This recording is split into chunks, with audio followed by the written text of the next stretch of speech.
Detroit had a way of chewing people up quietly. Not with explosions or sirens, but with long winters, empty factories, and the slow erasing of names. Mine disappeared there. I used to believe hard work spoke for itself. I believed loyalty mattered. I believed love didn't keep score. Those beliefs cost me years of my life. I worked at a small logistics firm near the river, the kind of place that promised family but paid in excuses. I was the first in, last out. When systems broke, I fixed them. When clients threatened to leave, I smoothed things over. When my ideas made the company money, my boss smiled and said, "Team effort." Then he promoted someone else. Her name was Rachel. She laughed at my jokes in meetings, touched my arm when no one was looking, told me I was too good for this place. At home, she listened while I talked about my dreams. She told me patience was power. She said we were building something together. Then the layoffs came. They didn't even look me in the eye when they handed me the envelope. No warning, no severance worth mentioning. My boss avoided my stare. Rachel didn't answer my calls that night. Or the next. Or ever again. I found out through LinkedIn that she'd taken a new role. Senior Operations Manager. At my company. My old desk. That was the first time I felt truly hollow.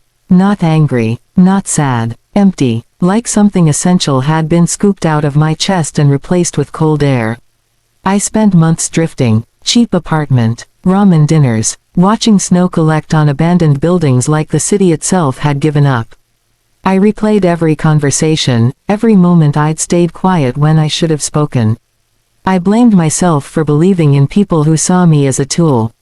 But humiliation has a strange effect when it sits long enough. It either destroys you, or it sharpens you. I stopped talking about my past. I started studying it. I pulled apart the systems I'd once kept running and realized how fragile they really were. How much depended on quiet labor no one noticed.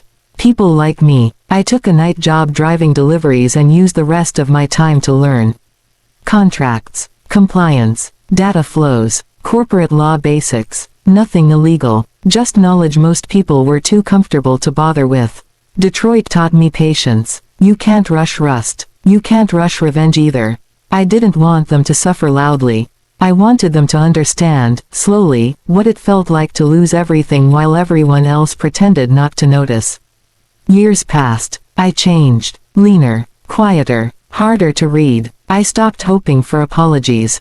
I started planning outcomes. And one day, without a word, I stepped back into their world, not as a victim, but as a variable they never saw coming. Take a low-profile consulting role with a regional firm that unknowingly audits vendors tied to my old company. I discover subtle compliance gaps I once warned about, now ignored because I'm gone. The mixer was held downtown, inside a restored warehouse with brick walls left intentionally rough, like scars they wanted to look stylish. Warm lights hung low, glasses clinked. Everyone spoke in confident half-sentences, pretending they were already important. I didn't belong there once. Now I blended in by not trying to. I stood near the edge with a drink I barely touched, listening more than talking. Years ago, I would have been nervous, rehearsing introductions in my head. That man was gone. I had learned that attention was a currency and silence was leverage. Then I heard her laugh. It was the same laugh. Practiced, light, designed to make men feel chosen and women feel slightly unsure of themselves. Rachel moved through the room like she owned it, hand on someone's elbow, head tilted just enough to seem interested. She wore confidence like a tailored jacket. She passed right by me at first. That should have satisfied me. But it didn't, because for a second, I saw it, the flicker. Her eyes slowed. Her smile hesitated. Something familiar disturbed the pattern. She turned back. We locked eyes. I watched her search my face, matching it against a version of me frozen years ago, tired, hopeful, disposable. Her smile faltered as the truth settled in. I let the silence stretch, just long enough to make her uncomfortable. "Hey," she said finally, cautious now. "Do we know each other?" I smiled politely, not warmly, not coldly, like a professional meeting another professional. "We worked together," I said. "A long time ago." Her posture shifted, shoulders back, guard up. "Oh, wow, you look different." "So do you," I thought. Aloud, I said nothing. She filled the space with words. Small talk, career updates, titles, achievements. I nodded, listening like it was all new information. Like none of it had been built on my unpaid nights and stolen ideas. And you? She asked. What are you doing now? I help companies find problems before regulators do, I said. Calm, neutral, true. The color drained slightly from her face. Just a shade, but I saw it. That sounds important, she said. It can be, I replied. Someone called her name across the room. She hesitated, torn between staying and escaping. Finally, she smiled again, the old reflex, and stepped away.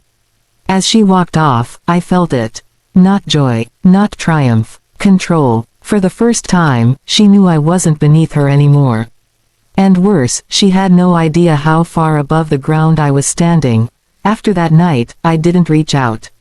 I didn't need to. Fear travels faster than messages.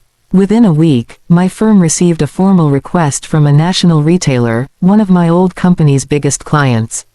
They wanted a risk review. Not a crisis response. A routine assurance check. The kind that sounds harmless until you realize it opens doors that were never meant to be opened. I volunteered to be part of the team, not as lead, not as a name anyone would notice. Just another analyst with a clean record and a reputation for being thorough. No one objected. People rarely fear quiet men. The first documents confirmed what I already suspected. Processes patched together with shortcuts. Reporting lines blurred on purpose. Controls that existed on paper but not in practice. The company had grown fast after I left. Too fast. They'd been celebrating numbers without asking how those numbers survived. I didn't accuse. I didn't flag red alerts. I asked questions. Why was this approval verbal instead of written? Why did this system update bypass review? Why did compliance training suddenly stop 2 years ago? Every answer created another thread. Every thread led back to the same small group of decision makers. My former boss sat at the center like a man who thought the ground beneath him was concrete, not ice. Rachel's name appeared often, not in scandals, in signatures, in acknowledgments, in places that implied oversight without proving it. I remembered how she used to tell me, "You worry too much. No one looks that closely." She had been right, until someone like me decided to. At night, alone in my apartment, I felt the old anger try to rise. I didn't let it. Anger makes you rush. I moved slowly, carefully, every finding double-checked, every email phrased to sound helpful, not threatening. Weeks passed, meetings multiplied, the tone shifted from casual to cautious. Lawyers began joining calls, just to observe. That's when you know the room has changed. One afternoon, an internal memo leaked, nothing dramatic, just a notice of expanded review scope. But it spread through the company like a fever. That evening, my phone buzzed. An unknown number. I let it ring, once, twice. Then I answered. "Hey," Rachel said. Her voice was softer now. Measured. "It's been a long time." "Yes," I said. "It has. I was hoping we could catch up," she continued. "Maybe talk. Clear the air." I looked out the window at the Detroit skyline, lights flickering like a city trying not to admit it was tired. "There's nothing to clear."